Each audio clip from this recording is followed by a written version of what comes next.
అందరికీ నమస్కారం. ఈరోజు వార్తల్లోని ప్రధాన అంశాలను చూసినట్లయితే ప్రధానంగా మొదటగా ఈనాడు దినపత్రిక తీసుకున్నట్లయితే అండగా ఉంటాం, ఇది ఊహించని ఉత్పాతం. చంద్రబాబు ప్రభుత్వం రేయింబళ్ళు పనిచేస్తుంది. డ్రోన్లతో బాధితులకు వస్తువుల పంపిణీ తొలిసారి చూస్తున్నా ప్రభుత్వం ఇంత వేగంగా స్పందించకపోతే అపార ప్రాణ నష్టం జరిగేది. గత ప్రభుత్వ తప్పిదాలలో బుడమేరుకు ముప్పు. కేంద్ర మంత్రి శివరాజ్ సింగ్ చౌహాన్ నిన్న కేంద్ర వ్యవసాయ శాఖ మంత్రి శివరాజ్ సింగ్ చౌహాన్ గారు ఆంధ్రప్రదేశ్ను పర్యటించడం జరిగింది. ఈ ఆంధ్రప్రదేశ్ పర్యటనలో చంద్రబాబు నాయుడుతో కలిసి వరద ప్రాంతాలను కొంత పరిశీలించి అధికారులు ఇచ్చినటువంటి ఫోటో ఎగ్జిబిషన్ని, తర్వాత దీని మీద మొత్తం వివరాలను తెలుసుకొని విచారం వ్యక్తం చేయడమే కాకుండా కేంద్ర ప్రభుత్వం నుంచి తగినంత సహాయం మీకు అందజేస్తాము, డ్రోన్ల ద్వారా నిత్యావసర వస్తువుల పంపిణీని మొదటిసారి ఇక్కడే చూస్తున్నాము, ప్రభుత్వం చాలా వేగంగా స్పందించింది, ఇంత వేగంగా కానీ స్పందించకపోతే ప్రాణ నష్టం ఊహలకు అందేది కాదు అని చెప్పడం జరిగింది. స్పందించి సహృదయత చాటండి. వరద బాధితుల సహాయార్థం రామోజీ గ్రూపు పిలుపు. దాతల విరాళంతో పాటు తమ వివరాలు కూడా పంపాలని కొన్ని వాట్సాప్ నెంబర్లు కూడా ఇవ్వటం జరిగింది. చంద్రబాబు కంట కన్నీరు. రైతుల కష్టాలను విని సీఎం భావోద్వేగం. వరద ప్రాంతాలలో సుడిగాలి పర్యటన. పంటు మీదే అధికారులతో సమీక్ష.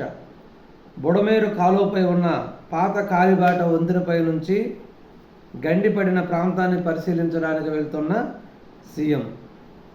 నష్టాలను కేంద్రకు నివేదిస్తాం. కేంద్ర హోంశాఖ అదనపు కార్యదర్శి సంజీవ్ జిందాల్ నేతృత్వంలోని నిపుణుల బృందం వెల్లడి. వరద బాధిత ప్రాంతాల పరిశీలనకు రాష్ట్రానికి రానున్న ఆర్మీ ఇంజనీరింగ్ టాస్క్ ఫోర్స్ బృందం. సింగనగర్లోని ప్రకాష్ నగర్ వద్ద ట్రాక్టర్పై ప్రయాణిస్తూ వరద ప్రభావిత ప్రాంతాలను పరిశీలిస్తున్న సంజీవ్ జిందాల్ నేతృత్వంలోని కేంద్ర బృందం. చిత్రంలో ఆర్పి సిసోడియా కూడా ఉండడం జరిగింది. అదేవిధంగా Nandigam Suresh arrest. TDP office మీద దాడి చేసినటువంటి ఘటనలో ముందస్తు బెయిల్ పెండింగ్లో ఉన్నటువంటి హైకోర్టు నిన్న ముందస్తు బెయిల్ తిరస్కరణ తీర్పు ఇవ్వటం జరిగింది.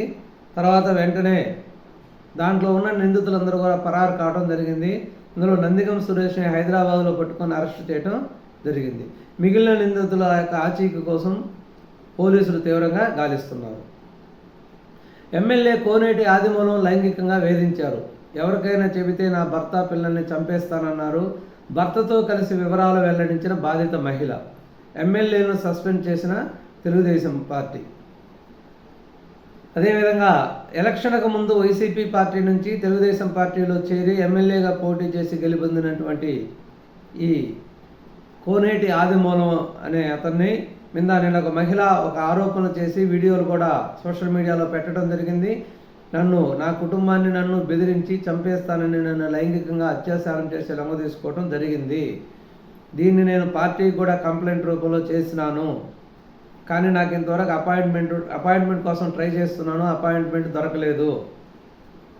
కాబట్టి లేట్ అయ్యే కొంది నా ప్రాణాల మీద భయంతో నేను సోషల్ మీడియా వేదిక చేసుకొని బయటికి రావడం జరిగింది అని చెప్పి నేను సోషల్ మీడియా వేదికగా చెప్పడం జరిగింది. అది తెలిసి వెంటనే తెలుగుదేశం పార్టీ దాన్ని నిజాలు రూఢి చేసుకొని వెంటనే సస్పెండ్ చేయడం జరిగింది. భద్రాద్రి జిల్లాలో 6 మావోయిస్టులు మృతి. కరకగూడెం అడవుల్లో ఎదురుకాల్పులు. మృతుల్లో మునుగూరు ఎల్జీఎస్ కార్యదర్శి లచ్చన్న.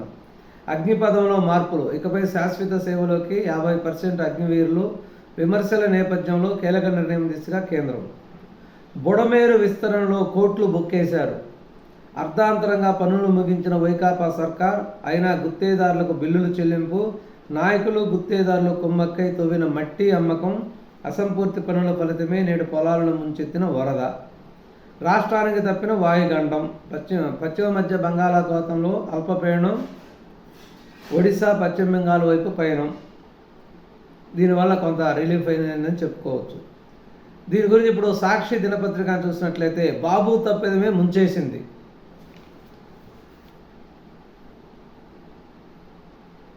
ప్రోటోకాల్ తొమ్మలో తొక్కి వెలగలేరు గేట్లు ఎత్తడంపై ఇంజనీర్లు, సాగునీటి నిపుణులు విస్మయం.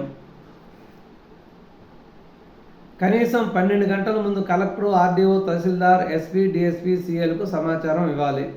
లోతట్టు ప్రాంతాల ప్రజలను అప్రమత్తం చేసేలా చాటింపు వేయించాలి.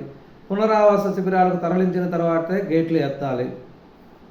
శనివారం ఉదయమే ప్రభుత్వానికి సమాచారం ఇచ్చామన్న ఎలగలేరు డిఈ. వరద విజయవాడ చేరడానికి 20 గంటలు పడుతుందని చెప్పినట్లు వెల్లడి. లోతట్టు ప్రాంతాలను అప్రమత్తం చేసేందుకు సమయం ఉన్న ప్రభుత్వం అలసత్వం. చంద్రబాబు ఇంటికి ముప్పుతో శనివారం అర్ధరాత్రి గేట్లు ఎత్తేయాలని ఆదేశం. ఈ చారిత్రాత్మక తప్పిదమే బుడమేరు విలయానికి కారణమంటున్న ఇంజనీర్లు, నిపుణులు. కృష్ణాలో బుడమేరు ప్రవాహం కలిసేందుకు అడ్డంకిగా రాధాకృష్ణ యాక్టివ్ పవర్ ప్లాంట్. వరద వెనక్కి ఎగదనడంతో జడిసి, కరకట్టకు గండి, తరచూ లోతట్టు ప్రాంతాల మునక 2 ప్లాట్ల నిర్మాణానికి ఉమ్మడి రాష్ట్రంలో అనుమతించిన చంద్రబాబు.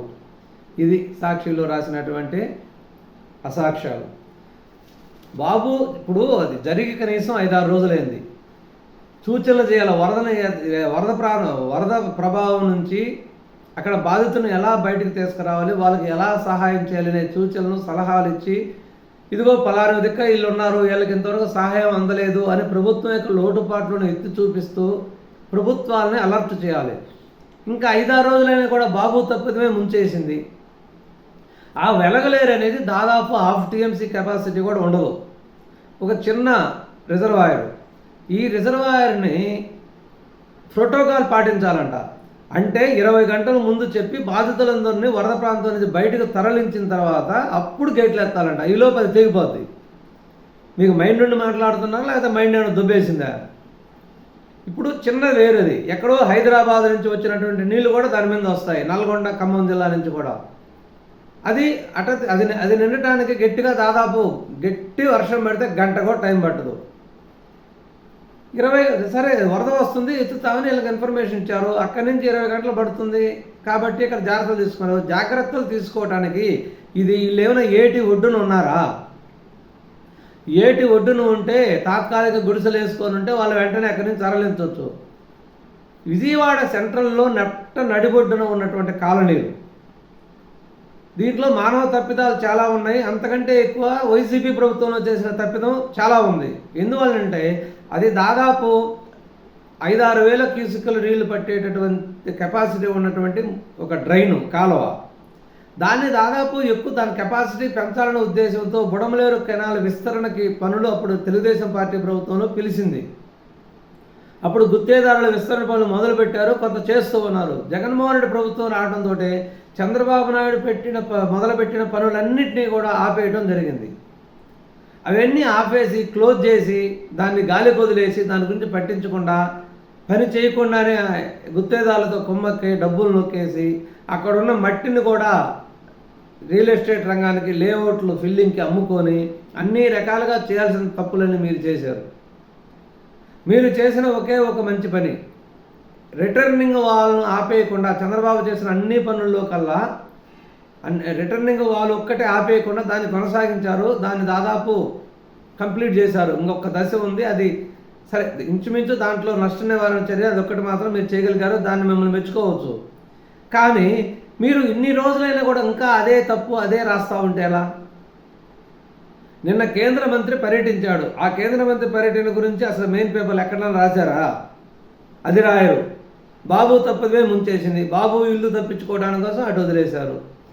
ఆ విస్తరణ పనులు చేయించకుండా ఇంతలా పెద్ద వరద వచ్చినప్పుడు దాన్ని ఎవరూ ఆపలేరు. అసలు పోనీ అన్నమయ్య డ్యాము మానవ తప్పిదం అంటే ఏదంటే చెప్పంటావా? అన్నమయ్య డ్యాము దిగిపోవడం మానవ తప్పిదం.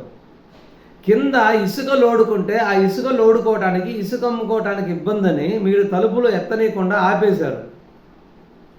తలుపులు ఎత్తనీయకుండా ఆపేయటం వల్ల వరద ప్రవాహం ఎక్కువయ్యి డ్యామ్ కెపాసిటీ ఎక్కువయ్యి డ్యామ్ తెగిపోవడం జరిగింది. ఊర్లే మొత్తం అసలు కొట్టుకోపోయింది. మరి మీకు అప్పుడు ఆ ముందు జాగ్రత్త ఏమైంది? మీరు ప్రోటోకాల్ నిబంధనలు ఏం చేశారు? మీకు అప్పుడు తెలియదా? అసలు అక్కడ ఊరు మొత్తం శ్మశానంగా మారిపోయింది. ఇక్కడ నెలలో కొట్టుకోపోతున్న శవాలు చూశారంట. ఇక్కడ దాదాపు ఇప్పుడు తెలియదు 30-32 మంది ప్రాణాలు పోయినట్టు చెప్పి, ఇంత పెద్ద వరద వచ్చినప్పుడు 32 మంది చనిపోవడం అనేది చాలా తక్కువ. సరే ఇంకా ఉంటారు కూడా, అవి ఇంకా కొంత పూర్తి స్థాయి